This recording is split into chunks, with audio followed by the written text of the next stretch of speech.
Okay, we're live. Hello and welcome.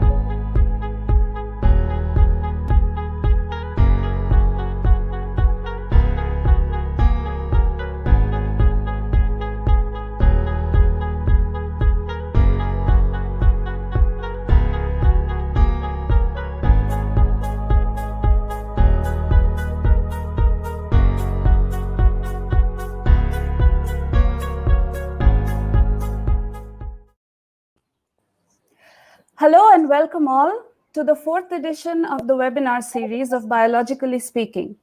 At this platform, we discuss research in the diverse fields of biology through talks from experts in these fields. I'm Shriya Palchaudhuri, and I will be your host for the day. It's great to have you all here, and we thank you immensely for your continued support. If you like our work, please don't forget to subscribe to our channel by clicking the bell icon. If you also wish to join us or have some feedback, please also write to us through our webpage, www.speakingbiology.wordpress.com. So today, April 25th, is World Malaria Day. It was established in 2007 with the aim of putting an end to malaria across the globe by spreading awareness, by increasing funding efforts to study malaria, and by promoting international collaborations among countries that face this deadly threat, and also to celebrate the hard-earned successes achieved on this difficult path.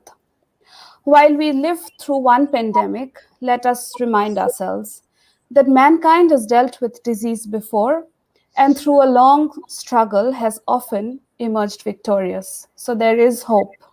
Let's dwell on that. The theme of World Malaria Day 2021 is reaching the zero malaria target.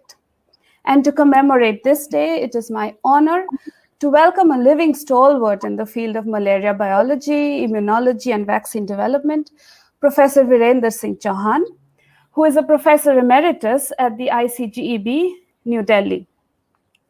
Professor Chauhan graduated in chemistry from the University of Delhi and began his career as a faculty member of chemistry at the St. Stephen's College, and continuing his research at Delhi University, obtaining his PhD in 1974. Thereafter, he moved to Oxford University on a Rhodes Scholarship, where he stayed till 1977, obtaining a DPhil, and then moving to University of Georgia, Atlanta in the US for his postdoctoral studies. He resumed his post at St. Stephen's College on his return back to the country. In 1979, Professor Chauhan joined the Indian Institute of Technology, Kanpur, as an assistant professor, and returned to Delhi University in 1982 and stayed till 1986, first as reader and then as professor. In 1986, he joined the International Center for Genetic Engineering and Biotechnology, or ICGEB, as senior scientist, leading the research efforts on malaria. In 1998, he was appointed as director of the institute, a post he held till 2014. Apart from his pioneering research in immunology and blood vaccine development, Professor Chauhan's lab has also worked on translational development of peptides in cancer-targeted drug delivery and development of antimicrobial agents for drug-resistant bacteria. And with this research, he collaborated with premier research institutes and companies such as the LV Prasad Eye Institute, CCAM Bangalore, ATREC Mumbai, Naipur Mohali, Anthem Biosciences Private Limited, and so on. In 2018, he was honored as the Arturo Falaschi Emeritus Scientist at ICGEB. Professor Chauhan's legacy and the list of his awards and honors are endless. He has served as chairman of the governing body of Sun Pharma Research Foundation. He served as chairman of the University Grants Commission in 2017, as the executive chairman of NAC, and the director of the governing board of Higher Education Founding Agency of the Government of India. And he has thus played a key role in India's research growth. His awards are endless as well and include the Dr. M.O.T. Iyengar Memorial Award for Outstanding Research in Malaria in 1995, to the Ranbaxy Research Award for Pharmaceutical Sciences 2001, the Shri Om Prakash Bhasan Award for Science and Technology, the Raj Krishna Dutt Memorial Award in Malaria Research, at the Indian Science Congress Association in 2010, and so on. And he's also won one of the highest civilian awards presented by the government of India, the Padma Shri. And this was awarded to Professor V. Chauhan in 2012.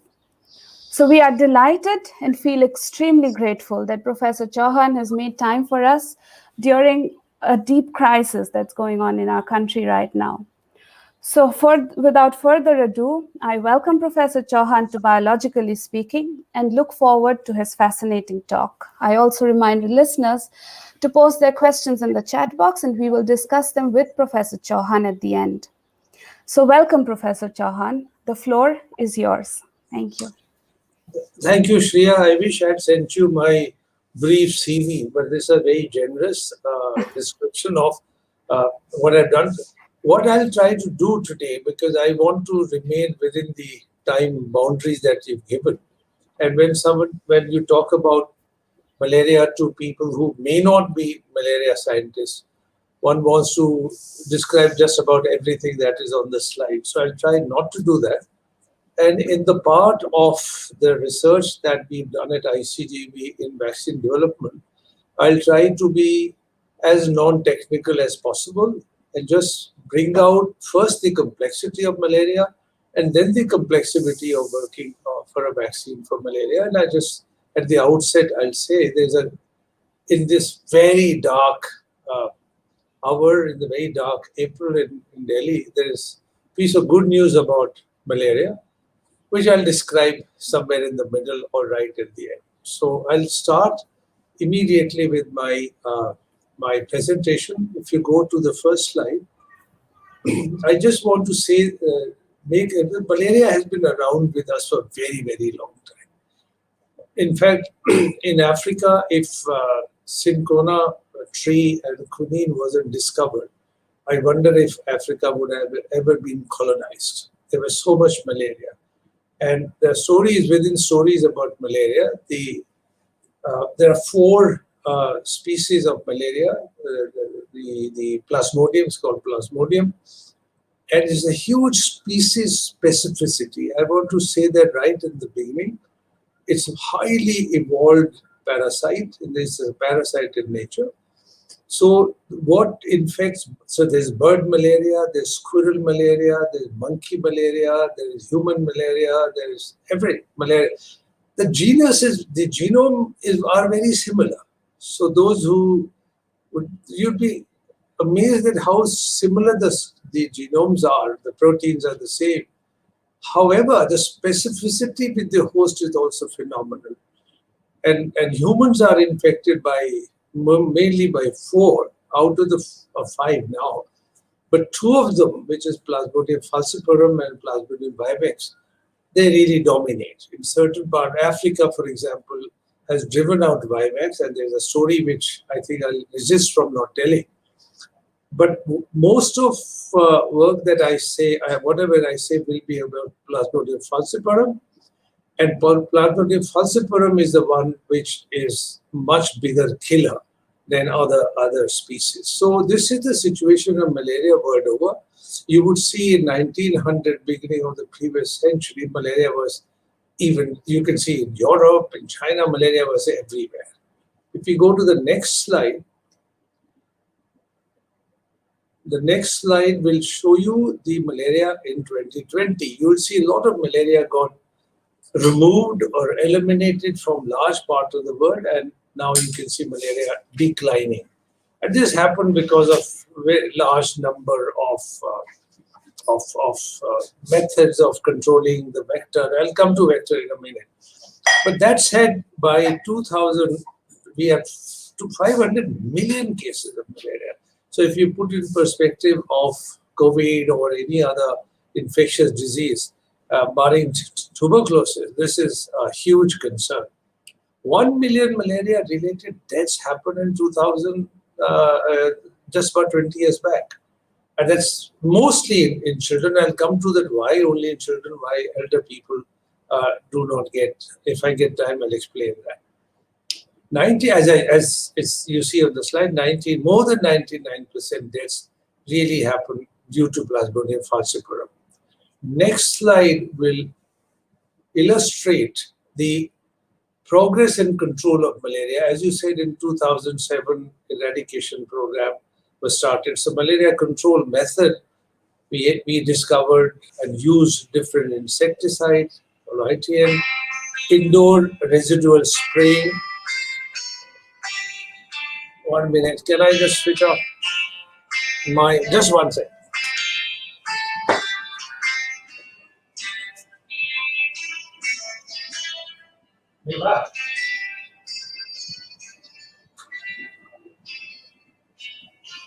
That's why somebody else's, I beg everybody's pardon in this. Indoor residual spraying, then rapid diagnostics, that helped very much. New method of diagnostics were found out. But then the real game changer was when chloroquine resistance was setting in, the artemisinin combination therapy really was extremely helpful. So major control methods kicked in from 2000 onwards, and by 2015, this is the situation. Next slide will show you that we need additional tools now. We've stabilized somewhere around 400,000 deaths. So it went down and then seemed to went up. So you can see in 2000, there are 500 million people get infected. By 2015, we've done extremely well, cut it down to less than half. 2015 is stabilized, but 214, 2017, and then in 2017, we have 219 million, and then you see small rise taking place, and that's where we are. And now with many attention shifting to many other diseases, and obviously COVID, I think we are going to see increase in malaria. But even just if it is 230 or 250 million, this is unacceptable situation. It kills about 400,000 individuals every year, and that's where we are stabilizing. Next slide. So what will be the additional tool? And an obvious tool in handling any infectious disease would be a good quality vaccine, highly efficacious vaccine. So the question is, if we could have a malaria vaccine, why we haven't had a malaria vaccine? And it's certainly not because we haven't tried to make malaria vaccine, but I just would say we don't have a vaccine for HIV, we don't have a successful vaccine for dengue, we don't have an effective vaccine for tuberculosis. So it's not that we want to have a vaccine and you have a vaccine. But the question is the malaria vaccine really feasible? The scientific answer is yes. There is an evidence that naturally acquired immunity protects you. And on the slide you see, if you live in a malaria endemic area, you hear a huge amount of infection. But as you grow older, in the malaria endemic area, then the infection rates begin to drop. So we feel the transfer of, and then another independent experiment done many years back. If you take IgG, that is antibodies from people who've seen malaria, which are immune to malaria, that clears infection. This is a very old experiment and had been repeated many times. So logically, you would think there's something in the immune sera of adults who are exposed to infection will protect you. The other very direct evidence is that if you immunize individuals, humans with irradiated sporoid, means that you make them not infective, but they're irradiated now, they can't multiply very fast, can't give you infection. Sporozoid actually is the first stage of parasite, I'll come to that, and that provides you complete protection. So clearly, on the surface of sporozoid, there must be elements which can protect you completely.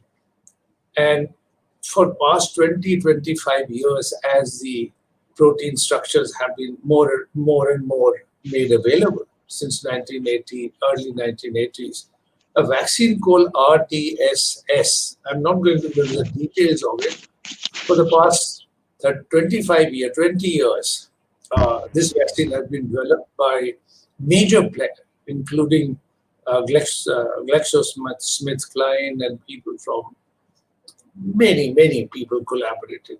It provides roughly 30 to 50% protection against natural challenges. So clearly, if we understood where the immune protection is coming from, if we can discover the elements of either at the blood, the antibodies, or right at the sporozoite stages, then you would have an argument, scientific argument. Yes, there is a rational base of trying to make a vaccine. Next slide will. So what may then be the approaches to malaria vaccine? Actually, now is the time to spend 1 minute on the infection cycle. And those of you not familiar with malaria, the malaria begins in any host, whether it's human or monkey or squirrel, by the mosquito, which is a vector, which carries the parasite, takes a bite, because malaria mosquito has to survive, takes a bite of a blood. In the process, it injects the malaria parasite in the body. At this stage, the parasite is called sporozoite. They said that sporozoite, so the biology of malaria is very, very well known. Not everything is known, but what is known is also spectacular. The sporozoite, and you can see the shape on the slide, enters very quickly and very specifically in the liver cell. So it doesn't go to any other cell. Unlike COVID-19, which just goes to any cell which has an ACE2 receptor, here the specificities are amazing. So first stage of protection could well be, if you can stop sporozoite from entering a liver cell, you would have a basis for creating a vaccine, which will be called a liver stage vaccine or anti-sporozoite vaccine. After it has lived in the liver for 8 or 10 days, depending on the parasite, it multiplies extremely rapidly, and then the liver cell hepatocyte just burns out. What comes out of the infected liver cell goes into you see the circle, is called the blood stage. So we know the antibodies to merozoite, this is called merozoite now. Its shape is different. It is decorated by different proteins. So it's a fascinating parasite that it changes from what enters the body is now very different. In the blood stage, that is in the red blood cell infection, and not many parasites or viruses infect red blood cells. Because blood cell is a milieu of just a muck of hemoglobin, nothing survives there, but parasite does. It goes through the whole cycle, and finally it multiplies very fast. One single parasite can give you hundreds and thousands of blood stages. So this, all this, mind you, is happening very, very rapidly. So in the case, so when you have malaria, you get chills, fever and chills, cyclic fever and chills. So every time you get fever and then followed by peak of fever and chills, that is when the blood stage, the parasite are bursting out. In the burst, it throws out chemical. But I don't want to get involved in this story more than this, that the blood stages of the parasite is when you get the clinical symptom. So just to sum it up, at the liver stage, when you are infected, we don't know whether we are infected or not. It's a silent stage of infection, and there's no way to know that we are infected. But when the blood stages kick in, that's where, and most drugs against malaria like chloroquine, artemisinin, paraquine, all the blood, primaquine, they really work at the blood stages. So we understand the blood stage. Blood stages are much better known, and we understand because it became in late 70s, early 80s to culture this parasite. So you don't have easy access to sporozoite unless you have very good quality labs and mosquitoes and so on. But blood stage you can culture in the lab. So the most work at ICGEB in our malaria group, which we started somewhere in middle 90s, 1991, 1992, is focused on blood stage. From the blood stages, parasite goes into, so far parasite is asexual, there's no male-female differentiation, but when it Some of the blood-stain parasite infect now become male and female. And just to stop this description of the cycle, is the female gametocyte. That's the next stage of the development. When another mosquito takes a bite, now the gametocytes can be taken through when the meal is being taken, the gametocytes can enter. And then it goes through a very fascinating, complicated cycle of development in the gut of the mosquito, from the mosquito. And then moves on to the salivary gland and infects another person. So to finish this slide, you could interfere with the parasite cycle at the sporozoite stage, where cytotoxic T cells are important, antibodies are important. In the blood stage is largely the antibodies of the merozoite. They block RBC invasion, red blood cell invasion. There are people who work with the gametocyte stage. It's called transmission blocking vaccine, so it's block. And you can even look at mosquito stage itself. So there are multiple points you can hit the parasite. But that really hasn't helped us very much. So what the sense I want to give the parasite whole cycle is extremely complex, but scientifically really fascinating. After the genomes were sequenced, when the genome of the parasite, human genome, and the mosquito genome, all the three genomes made available, the knowledge about malaria parasite, these interactions with genes and all, just bursted out. And all of us watched it in fascination. The development of parasite is so complex. That's just too fascinating. Next slide will. So this is the vaccine which, as I said, took 20 years of development, and that gives you some idea. So it was developed jointly by Walter Reed, GSK, GlaxoSmithKline, MIB Path, which is Gates Foundation funded, Bill and Melinda Gates Foundation, and it costed about $350 to $400 million from the time of development, production, and then go to the trial. So you can, this should be put in perspective, and I think we might get a question or two. That's the kind of problem we have in translation. You need $400 million to do phase 1 trial in adults, then go to the children. And remember, malaria vaccine will be really targeted at infants and small, because they are the ones most deaths take place among children. Phase 3 clinical trial were done across African countries where there's a huge amount of malaria. The results are known now. This vaccine is more or less licensed now, but it doesn't really protect as much as you want it to be protected, because initially you get protection, but as you develop, as you get older, after the first year, the immunity wanes down to efficacy wanes down to 16% after 4 years. So you would say, well, there is a basis of a vaccine, but really doesn't work very efficiently, and that's where we are. But I'm not going to describe this vaccine except for to say, on the sporozoite surface, there is a protein called CSP, circumsporozoite protein. It's very well known. It's an amazing protein. Those who do protein chemistry, the middle portion of this protein is full of what we call repeat structures. Similar structures are repeated many times. And it was thought that those repeat structure must be there to produce antibodies. And the vaccine is based on those central portion of the protein. So this is what is known as subunit vaccine. In comparison, subunit vaccine for COVID would be the vaccines which are developed on the spike protein, not the whole virus. So these are subunit vaccines. You take business portion of a protein or proteins of the pathogen, whatever it might be, and get specific antibody, both T cell responses and B cell responses as a basis for it. Next slide will. What are the challenges? If it is what I'm describing is easy, but there are really challenging bloodstream malaria vaccines. I'm just focusing on malaria.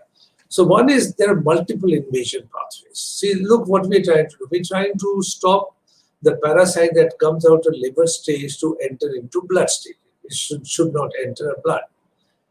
But there are so many pathways this parasite has developed. You block one pathway, it can use another pathway. So there's redundancy. There's diverse invasion pathways. So there are multiple. If you go to the field isolate, if you don't, there are X pathway, Y pathway, Z pathway. Only indicates that evolution has given such flexibility to the parasite that if something is come its way, it can always change a course. Added to that complication, the proteins, which are major proteins, which are involved in invasion or are the business protein, they're highly polymorphic. Polymorphism simply means that they can change. It's a bit similar to mutants, but I wouldn't compare directly with the mutants. So the parasite can make them polymorphic in the sense you find 20 parasites, you find their protein structure is same. The oral protein is same, but there are amino acid changes in it. So if you take one species or one strain, it may not cover the next strain. And we don't really know of, now this is good to say this time, the parasite has a large genome. It has more than 5,000 genes, unlike virus which has 7 or 8 protein only. It's a very complex structure, and we don't know really, we know the major proteins, we know the structure, but we don't really know which of these proteins are really responsible to give us protection. So this stays on. So the challenge is to find out not one protein, because they're polymorphic, many proteins of merozoite antigen that will give you antibodies. And in concert, so antibody against one protein and second protein, and will basically stop parasite to invade. So that's the challenge. That's the scientific challenge. Next slide it shows you very quickly, I'll tell you. So the goal of malaria parasite is to reduce blood stage parasitemia and therefore the outcome of the disease. If you significantly drop it, then you are not sick and then you don't die. And the mechanism of it will be to block the red blood cell invasion of the parasite using either antibodies. There is another mechanism by which the parasite can be called. It's using the other arm of the this antibody-dependent killing of the parasite. Just I think you keep it there. It's called ADCI. Target would be really children.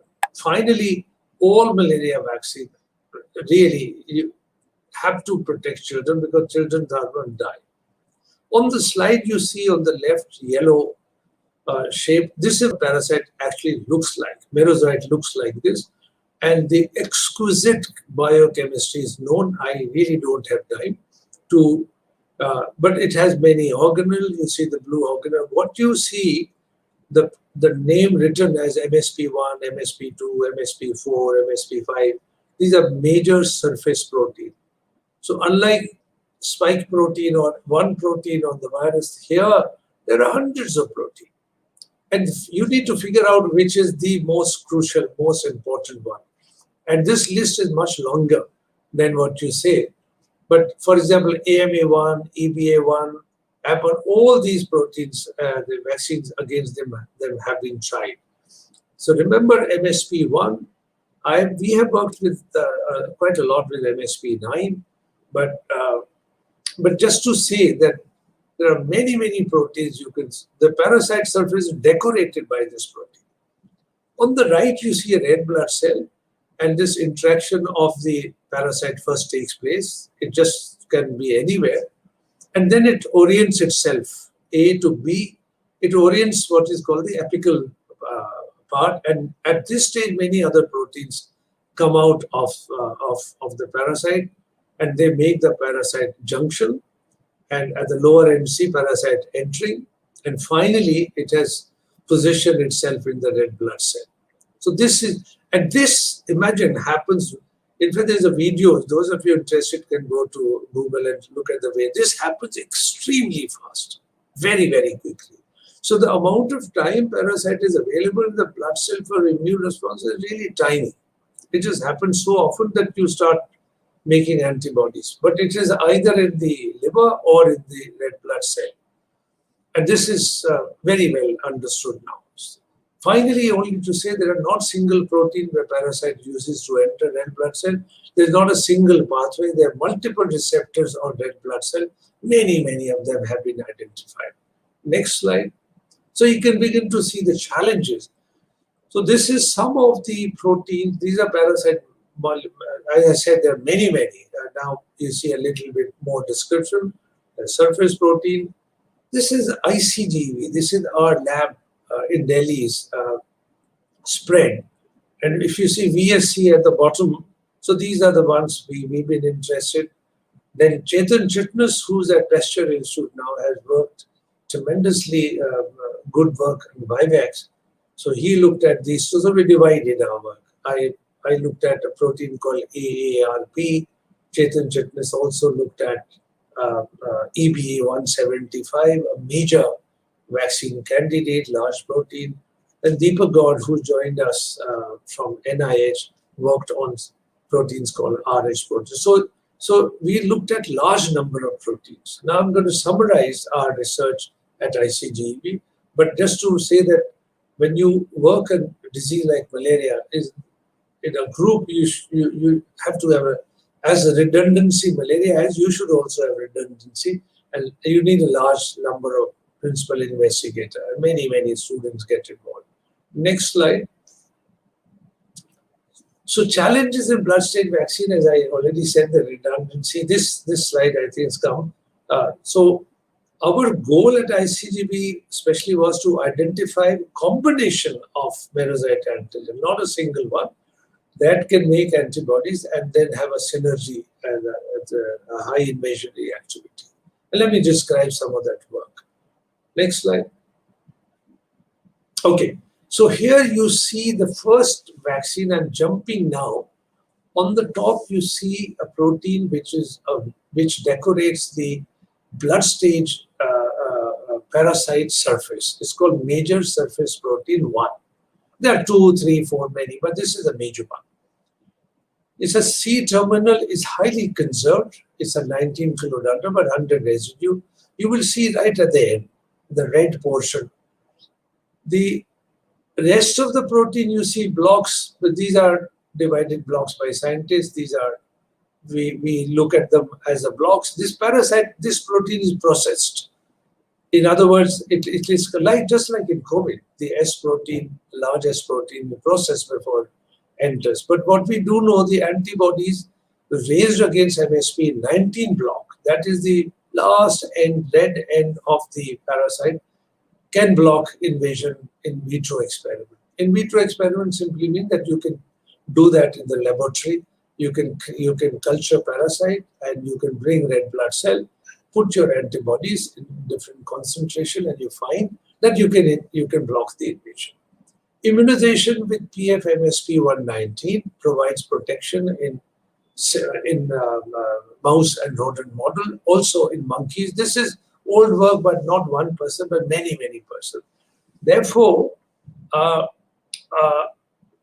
and also naturally acquired immunity in humans, we see that against MSP19 reacts very well with them. So there's a lot of evidence that business part of this protein, which is the C-terminal MSP19, could be a very good vaccine candidate.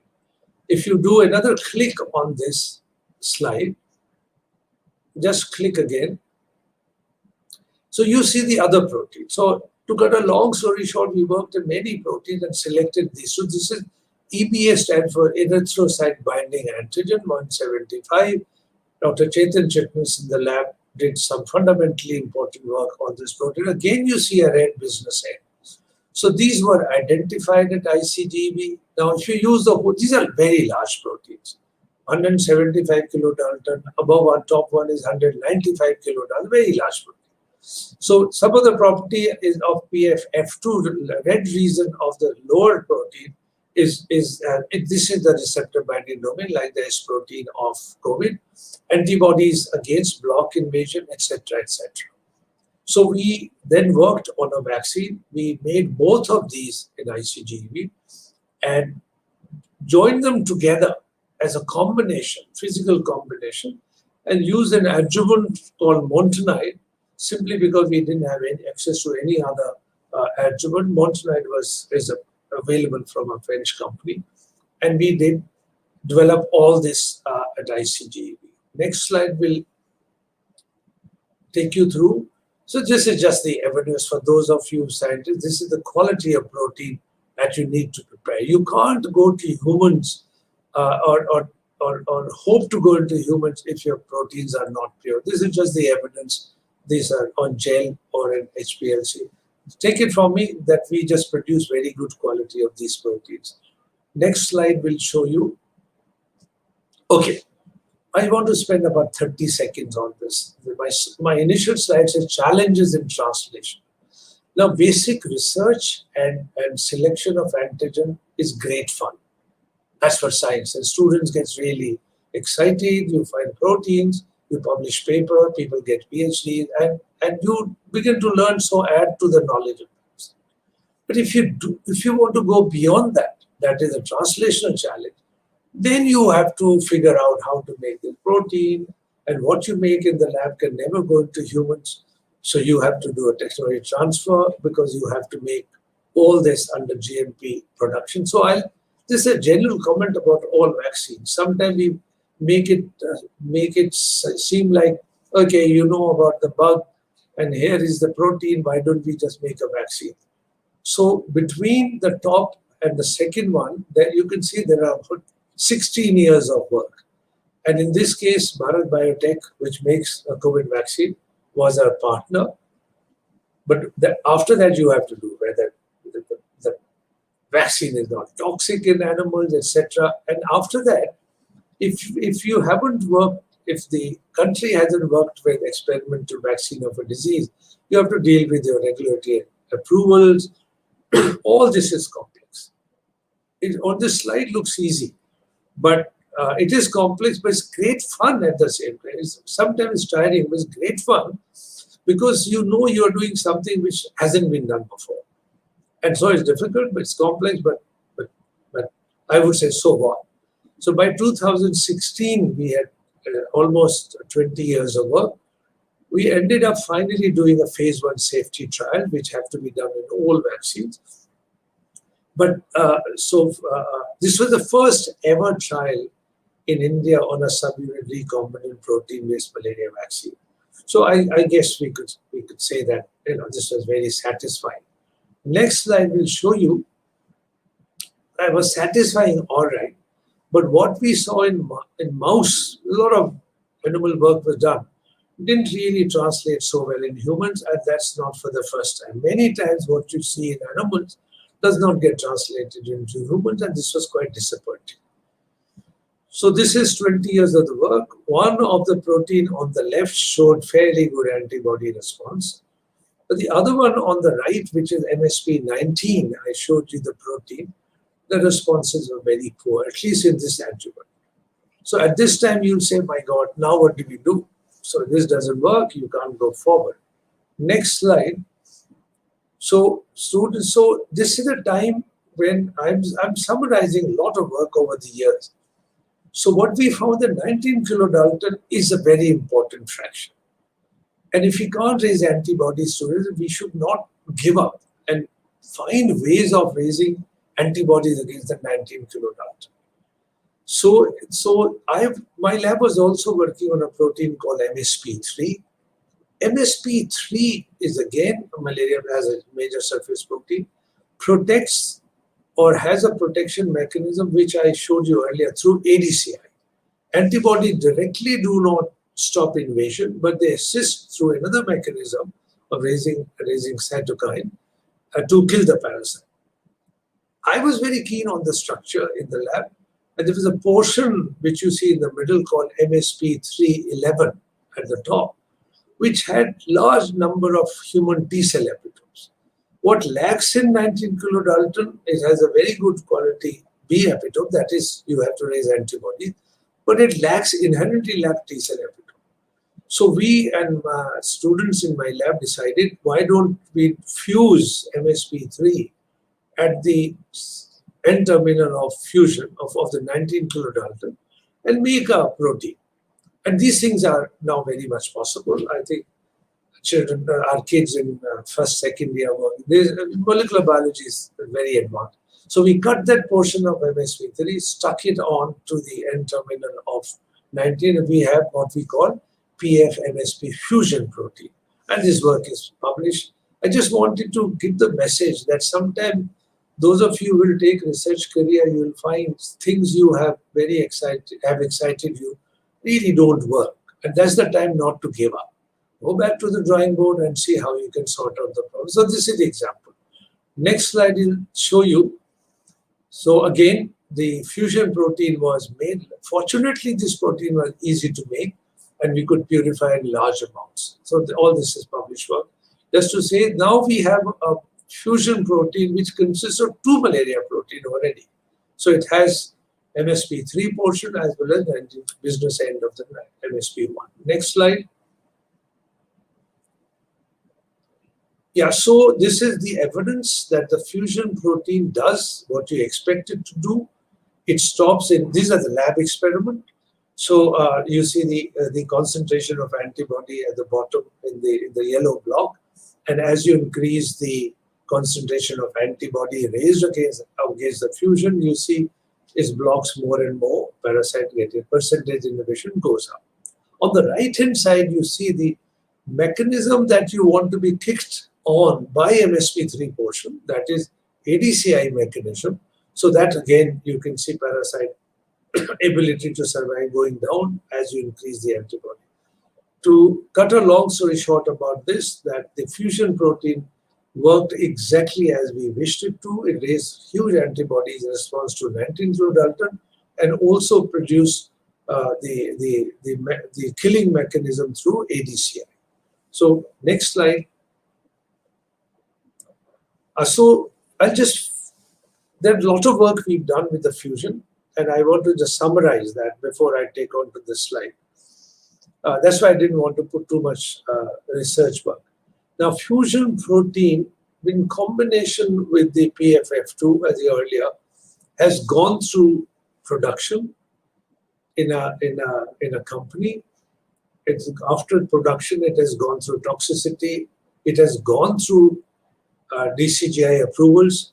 And as I speak with you, we are slated to start phase 1 trial with human compatible adjuvant. What we hope this time, what we didn't see in the previous time, we are still want to see desperately large amount of antibody to 19-fluodalton. And hopefully by making this scientific combination of the two, we will have a better antigen. So this is under process. And we are very close to starting. If COVID hadn't started, we would have actually by now almost finished our trials, but that has halted. So that's where the blood stain. I hope I've given you the complication and challenges, time it takes even to do phase 1. After phase 1, you have to do phase 2. Just to indicate very quickly, there's a malaria challenge model available. Earlier, when the challenge model of human challenge model for any disease would be that you can infect humans, healthy individual, and test your vaccine. And maybe if there's a question, I'll describe it later. But this challenge model is available in 6-7 countries, especially in Oxford, at Jenner School, it's in Belgium, a lot of places, in Colombia and so on. India, unfortunately, we haven't been able to set it up due to various reasons. But while we were doing this, Chetan and my group were looking at malaria vaccine development, we are asking the question, if we are doing everything in India, where would we do the trials? Going to Africa, as you saw, took $400 million worth of work. So we asked the question many years back. And India has a lot of malaria. And one part of India, which is state of Orissa, in the western India, which sees a lot of malaria. So we asked a question, should we go and look at how much malaria there is and would that be good site? So just next 2-3 slides will tell you the lot of physical work that we did to develop a site. These people have all moved on. I was young, they were younger, they moved on. So we physically went, and these are tribal village in the hills in a place in Orissa. There's a lot of malaria there. Next slide is a summary slide. We were amazed to see, of course, we were known that India has a lot of malaria, But we found the malaria is persistent and with a high, it's a hyper-endemic area. So this was unfortunately, fortunately, as good or as bad as any situation you'd see in Africa. In other words, if you develop this site, you should be able to do malaria vaccine trial of P. falciparum right in India. And this took us about 7 years to do. And we figured out, this is a published work, that forest area malaria prevalence is much more in the age group. All this work is done. But summary of this is, when you are going to look at translational work, you have to keep all ends in mind. If you are fortunate to develop something, a drug or a vaccine, you must try to figure out where will you test it. And that drove us to look at this. And because of high EI rates, transmission load among the tribal living in areas is pretty high. And so they can be, these places could be used for malaria vaccine. So this site and multiple sites in Orissa district may be developed. We worked there for about 7-8 years, but our other work was taking so long. But these sites can be made available anytime. We know the terrain. We've done this work. We published this work. So just to indicate that if you get into any translational work, you have to keep this end in mind. So I don't want to take too much time. Next slide. So the challenges which again come up, immune correlates or protective, what protects against malaria, still really largely unknown. We feel we know the major proteins, but who knows? There's so many other proteins, and there might be better protein that we haven't figured out. So the work going on. Accessing or developing potent human compatible adjuvant is a problem in all vaccine development. So, and the academia really can't, that doesn't really access that easily, because these are the human compatible adjuvant outside alum salts, L-hydrogel, are very difficult to get. So this is a real big bottleneck. And the successes that you see now with COVID or even malaria, I'll come to that in a minute, is the availability or possible availability through multiple mechanisms of good quality adjuvant. So what is an adjuvant? Adjuvant is a chemical or mixture of chemicals that will drive the immune responses of a subunit vaccine. So now, if you use the whole parasite or whole bug, you have large choices for the immune system. In the subunit vaccine design, if you take A protein or 2 protein or 3 protein, you are really looking at small portions of the parasite. Normally, they are not immunogenic, and malaria proteins are notoriously non-immunogenic. So you need to drive with very strong adjuvant. This is a bottleneck. Human challenge model, as I said, is available in Oxford. You need collaboration. So those of you or us who want to do anything of translation development, never shy off from collaboration. But nobody will collaborate with you unless you have something that people would like to collaborate with you. So keep your mind open. Always be open for collaboration. You can't do everything yourself, but you have to bring yourself to a level when people want to collaborate. And of course, then finally, driving human trials is very, very expensive. And remember, I'll just come out from this slide, in the case of malaria especially, finally you have to immunize infants. Your initial trial, safety trial, have to begin in adults. You can't go straight to infants. When adults too, you have to come to adolescent you have to come to children, and then you have to go to infant. So this is not one single trial. Safety trial will have to be done down the line. And when you're comfortable there's a safety, then you start looking at efficacy. But good thing is, human challenge model, what you made is good enough or bad enough, you can really drop. So this is about 10, 15 years back model was developed, 10 years back now. So all vaccines in future, including what we are developing, I think we'll have to go through human challenge model. Hopefully we'll be able to collaborate. Next slide. So this is, of course, the publication that came out. I think it's important to say that sometimes you do translation work, you don't get the credit because so much work goes on for something that can't be described. But 20 years work and we are still on phase 1 trial. I think this is the right time to mention on this Malaria Day today that something fundamentally important happened. The Oxford group, a very good friend of ours, and we've done a lot of work together, and our Chetan Chitness vaccine is being developed in collaboration with Oxford Group at Jenner School. The same people who did the COVID Oxford vaccine, the same place, have just announced day before yesterday. It was a news. We knew the work was going on for a long time. And two things are very important. It's based on similar model as the first RTSS vaccine. Is modified version of RTSS. It's a sporozoite stage vaccine, but it's shown 77% of protection in children in Africa. That's a fantastic news that if you can find a vaccine, and that's what WHO wanted, any vaccine that can protect more than 70% will be. And this has happened only in this week. So among a lot of negative views about what we are going through with COVID, a ray of hope for malaria is a really real one. So they've done a limited trial of 450 children, and they found highly efficacious. That 3 doses of vaccine have to be given in children, and low dose and high dose both are protective. So I guess low dose protects about 70%. We probably can go forward with.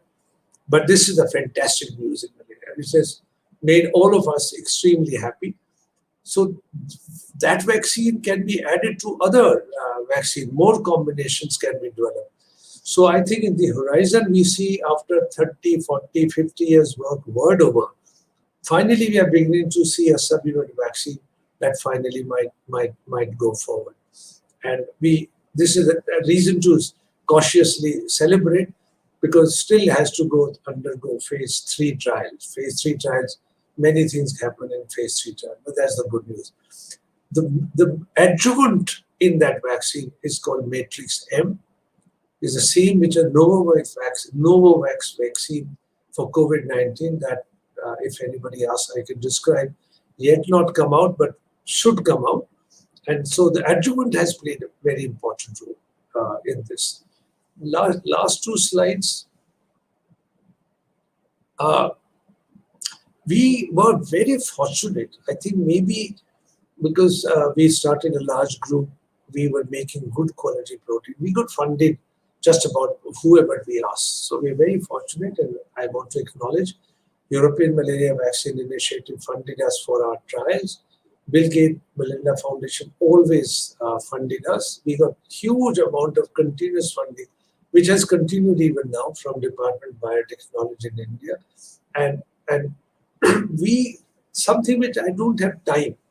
So if you are in academia and you think you will do research and produce this thing and then go to industry, that really doesn't happen. You need a whole infrastructure for dealing with the patents, and the scientists don't know, dealing with the how to tech transfer. So Gates Foundation funded us initially with Department of Biotechnology to set up a structure which will take research forward. It's called MVDP, and that was set up. So that was, you couldn't do. I mean, if somebody says we made a vaccine in academia, it has gone through trial, you would always remember there will be a huge structure supporting the scientists and the industry. So I want to thank, and the last slide is just like recognizing this doesn't do justice to number of people who work. Many more people were there. But the work that you described was majorly done by these people. And then Malaria Vaccine Development Program I explained to you, called MVDP, is very much up and kicking. I am the president of it. So this is the structure that deals with the translational part. And when we go to trials, right now we are doing trials in Bangalore with a company called Singh, which is an arm of Biocon. So all that is taken care of by Malaria Vaccine Development Program. I think I've come to the end of what I wanted to present. So I thank you, and I'll be very happy to address Many things that you might have in mind I haven't discussed. I hope I've managed to give you the idea of research is great fun. Parasites, viruses are extremely exquisitely complex, and it's great to study them. But doing translational work is work of, I would say, a little bit bravery, and sometimes you don't know what you're going to get into, but that shouldn't deter anybody. You should construct your road to walk on it, and I can tell you from my own experience, it has been tiring from time to time. It's a great fun. So thank you very much. Shreya, I'm done. Thank you, sir, for this amazing talk, and really fluid, really fantastic, especially the way you interspersed with these motivational messages for us who are young and in academia currently. This was very nice. Thank you so much. We actually have quite a few questions from the audience. I will take maybe one question from each audience member. So the first question is from Shonchari Gorai. She's asking, can we design antisense RNA therapy for sporozoid part that's responsible for the binding with hepatocyte protein production? Well, I wonder if she means by mRNA. See, mRNA is something which is taken everybody, now not surprised, but it's in everybody's mind. All vaccines that haven't been developed, I cannot see scientists are not going to use mRNA delivery. So I can't see this is not happening. But mRNA is easier said than done. In this case, there'll be larger. But the short answer is, it can be, but I can assure you it will be. It will be done for all vaccine development where the vaccine have not been developed so far. So malaria would not see any exception. At least on experimental basis, you'll see people trying, for example, as the question been asked, if we feel 19 kilodalton is a very good business end, like spike protein or COVID, so you just make mRNA, stabilize it, and immunize. And you should see if you can make antibodies to S protein of COVID, why would you not be able to? But you have to choose for example, it'll be a great idea to take fusion protein or CSP protein and do the mRNA technology. Just finally, mRNA technology is a very new technology, and it's about 10, 15 years old in the lab. But after COVID had just made it open. So it will be done for all vaccines. Answer is, one has to do the experiments. Right. But just one, I think it's very important, I forgot to mention, RNA vaccines will be inherently unstable. They would require very low temperature and very good quality delivery systems. So if you're going to immunize people in sub-Saharan Africa, then dealing with vaccines which are -80 or -70, -20, as of now will not be possible. Protein vaccines, on the other hand, like R21 of Oxford, which I mentioned, or CS, or the proteins that we are making, these are stable at room temperature, certainly at 4 degrees.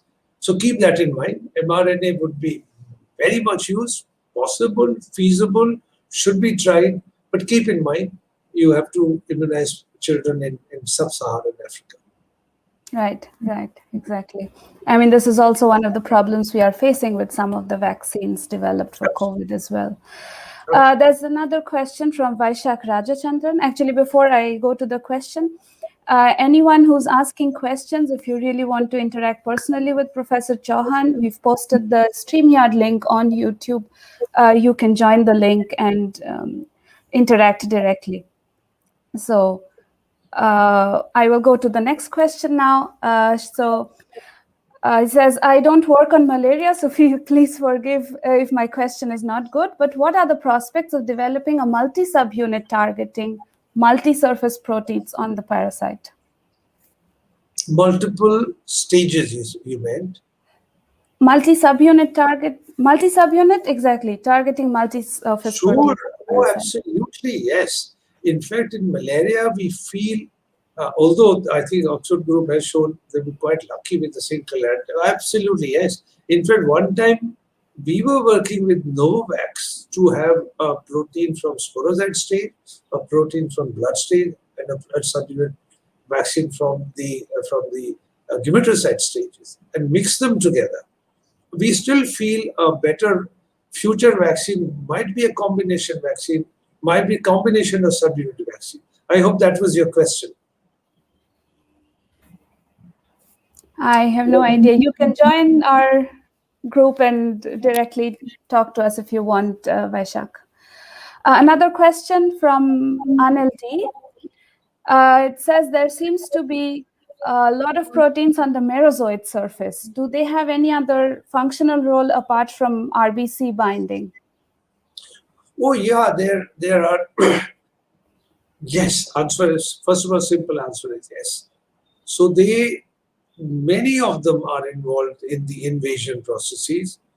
I think some are involved even in, because there's a protein called histidine-rich protein, HRP2, that comes out in blood stages. In fact, the diagnostic of malaria is based on detection of histidine-rich protein. Exactly functions of them, whether it is for immune evasion or this is to flush your system with antibodies that will not be killing parasite, we don't know. This is called immune evasion mechanism. So when you get malaria, I can give you, even I'm a chemist by training, and I was startled by, in one blood stage, multiplication of vaccine, you get almost a gram amount of protein. So no other bug produces so much protein as malaria does. So some are involved in receptor binding, some are involved in invasion inhibition, some are directly involved in making the contact. So all of them have different purposes. We don't precisely know, but many proteins we know, in fact, even in our own life, have no role in invasion. So antibodies against them do not do anything to the parasite. What are they doing there? We have no idea, but they are there. Many people have worked on such proteins. I see. Thank you, sir, for that answer. Another question from Deepak Kumar Poria. He says, a naive question. Considering annual reinfections of malaria in considerable portion of the population, what would be your best prediction on protection duration of a best vaccine once we have it? This is a very clever question, very good question. But let me just quickly say this to you. If you live in a highly malaria endemic area and you survive the first flush, which a lot of us survive, by the time you are 8 or 10 years old, there's parasite in you, but you have no disease. And that's the basis of working on a vaccine. So there are kids who are going to school, playing cricket or whatever, have parasite in them at an equilibrium state and no detrimental effect. So there is this immunity is there. The question is this: what happens to I'll address first the natural immunity. What happens if you take these kids away, or 11-year, 10-year-old, or for example, if I live in Odisha and come out to Delhi, your immunity seems to wane away in 6 to 7 months, at least in a year. You become almost naive and will be reinfected. So the question is, what will happen to the acquired immunity? That's why people are asking the same question even in COVID vaccine. How long the immunity will last? In malaria, the idea of a blood stain vaccine really is to make kids acquire antibodies or acquire protection so that they can see more and more infection. I hope you're clear. I'm giving you a protection from dying, but you can see more infection. So what you would see over 8, 10 years, you can see quicker, and then your antibody level, your acquired immunity will be kicked on. So idea is really to artificially increase a barrier for the parasite so that you can see further infection and then get what people get in the field. I said they're protecting from death, not protecting you from getting infected again. Right. Thank you so much, sir, again for answering in such detail every question. I think with this, we will wrap up the live session, and then we can go on to interacting more personally with the audience. So I really want to thank Professor Chauhan again on behalf of the whole team of Biologically Speaking and on behalf of the attendants for really taking time out on a Sunday evening in this time that the country is going through and speaking on our platform. We also thank our audience for their attendance, their support, their questions, interactions. And please don't forget to subscribe to us to get our updates and notifications. Before we part, I'd also like to take a moment to ask all our listeners in India to stay home, stay safe, and to be brave through this terrible crisis that COVID-19 has brought on us. Our real, sincerest sympathies for people who are facing these harsh realities that no one really should ever have to face. Let's hope that we can all stand by each other in this time of need and come out stronger. See you all till next time. Thank you again for Thank you, Shreya. You all stay safe. And from what I can tell, wherever you are, if there is infection, double mask, now single mask is not sufficient. And help as many people as you can help. Answer their questions if you know the answer. Talk to them if they need to be talked to. I've been doing this whole day today. And you will be surprised how much it helps people who are in distress just to talk to them. So the younger people could take this on themselves to really talk to people who are in distress and protect yourself. Thank you very much. Thank you. Thank you so much. Thank you, Shreya.